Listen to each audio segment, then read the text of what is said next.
आप आज़ादी की कीमत जानें कि ये कैसे मिली है, इसके पीछे क्या प्रयास है। आप ज़रूर पढ़ना आज 20-25 मिनट भगत सिंह के बारे में देखना, क्योंकि केवल आज़ादी गांधी जी ने नहीं दिलाई। आज़ादी दिलाने के लिए बहुत सारे परवाने थे जिन्होंने अपना जीवन त्याग दिया। मेरे दोस्त, मुझे ये तो नहीं पता कि गुलामी किसकी वजह से मिली हमको, जरूर किसी एक व्यक्ति की वजह से ही मिली होगी। ये मैं कह सकता हूँ कि कोई एक व्यक्ति होगा जिसकी वजह से गुलामी मिली, और उसका कारण है, आप अपने समाज में देख लीजिए, कोई भी गुंडा, कोई भी बदमाश तभी बनता है जब वो अपना पहला क्राइम कर लेता है, और अगर पहले क्राइम में उसको सफलता मिल जाती है तो उसके बाद वो बदमाश बनता चला जाता है। अगर उसको पहले ही क्राइम में सफलता ना मिले तो आगे कभी भी बदमाश नहीं बनेगा। तो हमें बेसिकली किसी ने गुलाम बनाया नहीं था, हम तो गुलाम खुद बने थे। किसकी वजह से बने होंगे पता नहीं, किस अंग्रेज के बच्चे ने जो भारत में पैदा हुआ, भारत की सत्ता में रहा होगा, अंग्रेजों से पहला गिफ्ट लिया होगा किसी राजा ने, और धीरे धीरे उनकी बातों में आ गया होगा। किसने कब गलती की होगी और फिर वहां से किस तरीके से वो प्रक्रिया चली होगी पता नहीं हमको, लेकिन आजादी ली बहुत मुश्किल से हमने। इस आजादी को सरवाइव कराना बहुत मुश्किल है। आने वाला समय जो होगा वो देशों का समय नहीं होगा। आने वाला जो समय होगा मेरे दोस्त, वो देशों का समय नहीं होगा। कंट्री मायने नहीं रखेगी, वहां कंपनियां मायने रखेगी। कंट्री मायने नहीं रखेगी, कंपनियां मायने रखेगी। आज आपको अगर सच मायने में देखें तो अमेरिका से सामान मंगाना हो तो Amazon can deliver you everything from any of the country. जिस तरीके से विकास हो रहा है, ये कुछ समय के बाद ये सीमाएं खत्म हो जाएंगी, ये बॉर्डर नाम की चीजें खत्म हो जाएंगी दोस्त। हर चीज ऑनलाइन होगी, हर चीज ऑनलाइन होगी। आपको कुछ नहीं पता रहेगा कि आपके देश का नाम क्या है, क्या होना। जिस तरीके से आगे बढ़ते चले जा रहे हैं, एक वक्त ऐसा होगा कि शायद हो सकता है कि हम जियो के गुलाम बन जाए, रिलायंस के गुलाम बन जाए। हो सकता है हम टिकटॉक के गुलाम थे अभी। देखिए, ऑनलाइन जो गुलामी है वो ऐसी है कि आपको पता ही नहीं चलता कि आप गुलाम हैं। मजे की चीज ऑनलाइन में यही है कि ऑनलाइन में हमें ये पता ही नहीं चलता कि हम गुलाम हैं। अगर सच मायने में देखें तो आप व्हाट्सएप के गुलाम हैं, सच मायने में देखें तो आप फेसबुक के गुलाम हैं, टिकटॉक के भी गुलाम हैं। इसलिए आज इस आजादी के वक्त पे, आज भी आप, मतलब आज इस वक्त पे आप भी अपने आप को आजाद करिए इन चीजों से। कोशिश करिए अपने आप को बांधा जाए।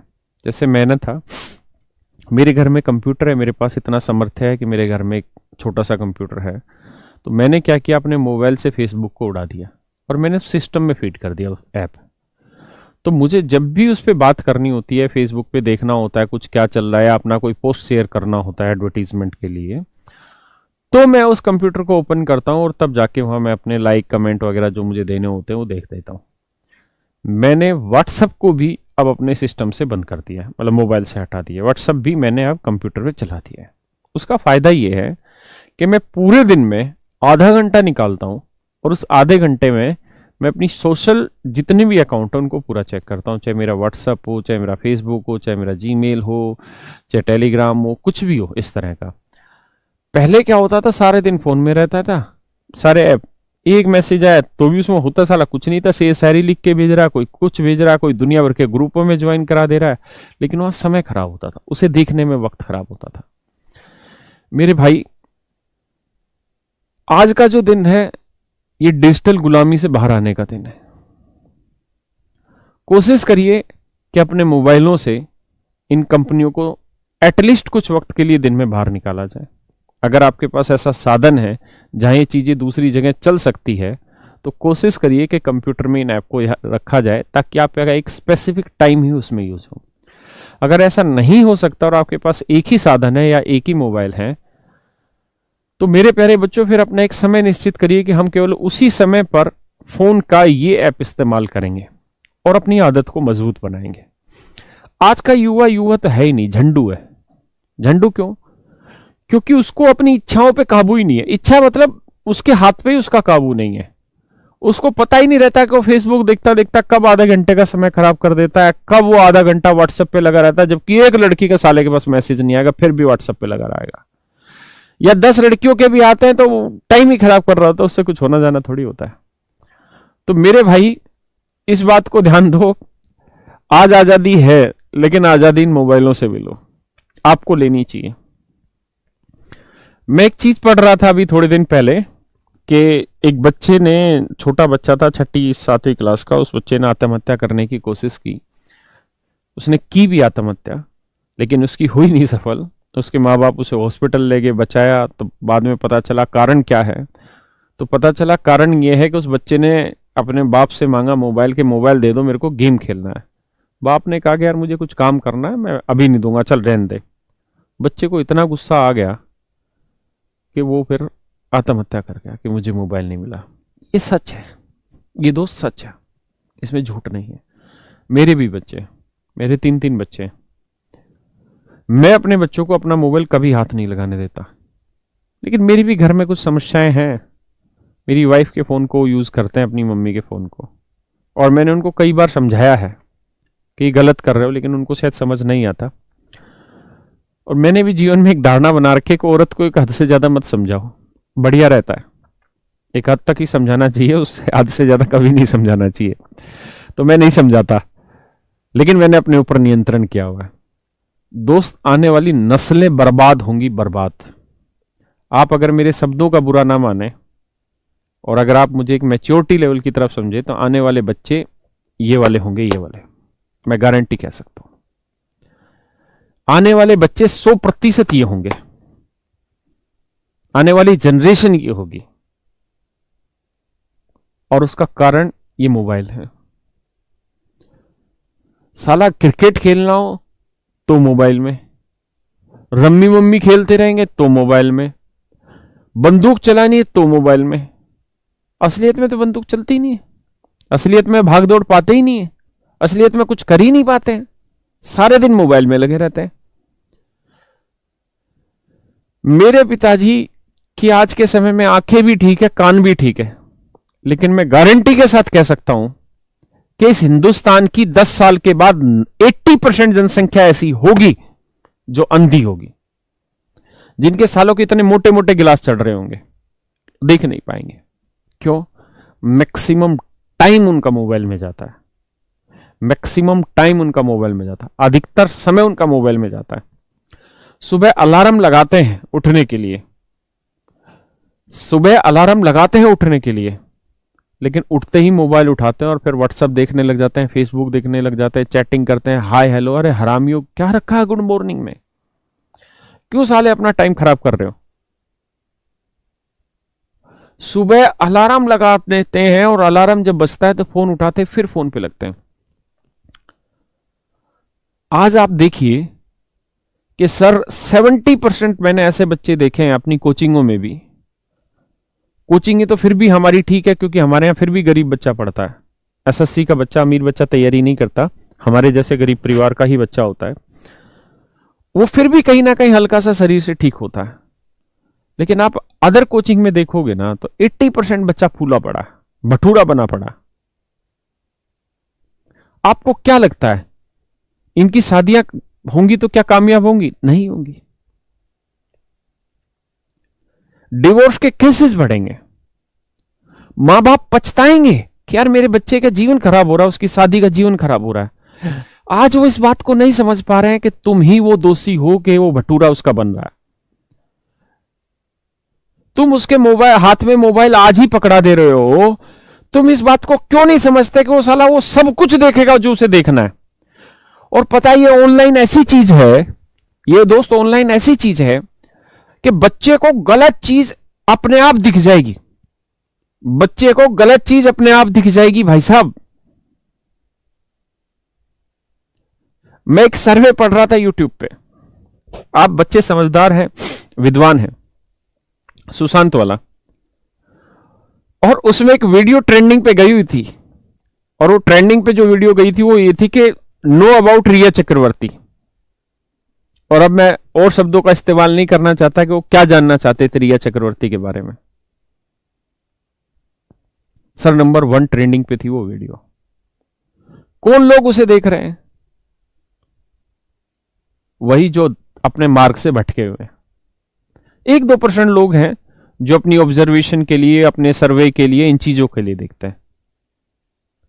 तो मेरे भाई, इस गुलामी से बचो, आने वाली जनरेशन को बचाओ। अगर संभव हो सके, अगर संभव हो सके तो अपने फोन में एक टाइम लिमिट तय करो कि भाई मैं ऑनलाइन पढ़ रहा हूं, लेकिन इस ऑनलाइन पढ़ाई में मैं घुसूंगा नहीं इधर उधर, कि कभी गूगल खोला तो फिर उसमें रिया चक्रवर्ती आ रही है, नीचे फलाना आ रही है, फलाना प्रियंका चोपड़ा आ रही है, फिर उसकी बहन आ रही है, ये देखें वो देखें, फेसबुक पे लगे रहे, फालतू की चीजें, टोटली डाइवर्टेड चीजें। तो मेरे भाई, इस गुलामी से बचो, ठीक है? अपने आप को इज्जतदार बनाओ, समझदार बनाओ। पता है ये देश कब बच सकता है? ये देश तब बच सकता है जब हम और आप सब देशभक्त बन जाए। देशभक्त का मतलब ये बिल्कुल नहीं है कि हम लेके बंदूक और गोली चलाने चले जाएं। देशभक्त का मतलब इतना है, आज के वक्त में देशभक्त का मतलब सिर्फ इतना है मेरे बच्चे, कि हम सच को सुनने की शक्ति पैदा करें और जो हमारे काम है, जो हमारे कर्तव्य हैं, जो हमारी जिम्मेदारी है, उसका हम प्रॉपर निर्वहन करें। अगर मैं आज एक टीचर हूं तो मेरा यहां काम यह है कि भाई मैं अपने बच्चों को ईमानदारी से पढ़ाऊं, जितना मुझे ज्ञान है मैं उससे 1 रुपए फालतू देने की कोशिश करूं उस ज्ञान में। मैं अपने बच्चों को वक्त पे यह भी समझाऊं कि बेटा मैं एज ए टीचर, इतने साल मेरी उम्र हो गई, आज मैं लगभग 50 साल का हो रहा हूं, 50 का नहीं सॉरी 40 साल का हो रहा हूं, तो मेरा जो एक्सपीरियंस है वो इन चीजों के बारे में ये कहता है। और आपको अपने मार्ग को चुनने में मेरे दर्शनों की जरूरत होगी। दर्शनों का मतलब मेरे विचारों की जरूरत होगी। तो मेरे विचार इस तरह हैं। आज आपके लिए सच्ची देशभक्ति यह है कि आपके माँ बाप ने आपको पढ़ने का मौका दिया, तो आप मन लगा के पढ़ें। जितना मन लगा के आप पढ़ेंगे, जितना दिल लगा के आप पढ़ेंगे, वही मेरे दोस्त आपके लिए सच्ची देशभक्ति है। यह देश तभी बच पाएगा जब आप देशभक्त बन पाएंगे। और आप देशभक्त तभी बन पाएंगे आपको जब जो कर्म मिला है उस कर्म में आप 100% निष्ठा लाएं। तो मेरी आप सबसे हाथ जोड़ के रिक्वेस्ट है, इस ऑनलाइन गुलामी से बचिए। YouTube पे मैं अपने बेटे को पढ़ाने बैठाता हूं कि वोल्केनो कैसे तैयार होते हैं, और वो साला मिलता है कहां? वो बंदूकों वाले गेम पे। मतलब 1 सेकंड अगर उससे नजरें हटाओगे तो बच्चा कहां डाइवर्ट हो जाएगा पता नहीं चलेगा। ये ऑनलाइन जो चीजें हैं ये बर्बादी की तरफ लेके जा रही है स्टूडेंट को। लेकिन आप मैच्योर हैं, आपको मोबाइल चाहिए ही चाहिए तैयारी करने के लिए, क्योंकि ऑफलाइन में आप भी जानते हैं बहुत ज्यादा समय खराब होता है। ऑनलाइन में आसान भी है, पैसा भी बचता, सारी चीजें हैं। तो मेरी आप सबसे रिक्वेस्ट है, ऑनलाइन गुलामी से बचिए, अपने आदर्शों को मजबूत करिए। चाहे बेटा हो या बेटी, अपने आदर्शों को मजबूत करो। बेटा हो या बेटी दोनों मर्द बने। मर्द कैसे बने? मर्द वो होता है जो अपने आदर्शों पे चलता है। मर्द वो नहीं जो 56 इंची छाती लेके घूम रहा है, वो नहीं है। मर्द का मतलब जो अपने आदर्शों पे चले। उसने एक आदर्श स्थापित कर लिया कि भाई मैं 20 मिनट से ज्यादा व्हाट्सएप और हाय बेबी हाय सोना ये नहीं करूंगा तो नहीं करूंगा। आप ये निश्चय करिए, जीवन आपका बहुत सुखी रहेगा, बहुत सुखी रहेंगे, जीवन बहुत सफल होगा। रोज का अपना एक नियम बनाइए कि मुझे रोज आधे घंटे भागना है। अगर शरीर स्वस्थ नहीं है ना तो भी कोई फायदा नहीं है। आपके पास करोड़ों रुपए, और पैसे की मत सोचा करो कभी, पैसा आपके पास आना है, बेइंतहा आना है। मेरा जो एक्सपीरियंस रहा वो ये है कि एक भिखारी को भी भगवान एक मौका देता ही देता है अंबानी बनने के लिए। हर आदमी को जीवन में एक मौका पैसे कमाने का मिलता है, चाहे वो आदिवासी है ना तब भी उसको मिलेगा। भगवान एक मौका सबको देता है, किस्मत वाले को 2 देता है। यह हमारी मेहनत पे और हमारी अकल पे है कि हम उस मौके को कैसे भुनाएं। और मेरे दोस्त, ऐसा हो सकता है कि आपको वो मौका आज मिला हुआ है। वो मौका आज आपको मिला हुआ है कि आपके माँ बाप इतने समर्थित हैं कि आपको स्मार्टफोन दे दिया और आपको 2-3 हजार रुपए दे दिए कि जा मैथ की क्लास ले ले और सब्जेक्ट की क्लास पढ़ ले। तो शायद आज वो मौका आपको मिला है, तो इस मौके को छोड़ना मत। आप यहां से बहुत कुछ कर सकते हैं। तो मेरे प्यारे बच्चों, सच्चे देशभक्त बनो, ऑनलाइन गुलामी से बचो, जीवन को आगे बढ़ाओ, रोज एक्सरसाइज करो। बहुत ज्यादा मत पढ़ो कि 20 घंटे पढ़ना है, ना, 5 ही घंटे पढ़ना है, लेकिन वो 5 घंटे मन लगा के पढ़ो। हाय सोना हाय बाबू उसमें नहीं होना चाहिए 5 घंटे में, ठीक है। और ये सोना बाबू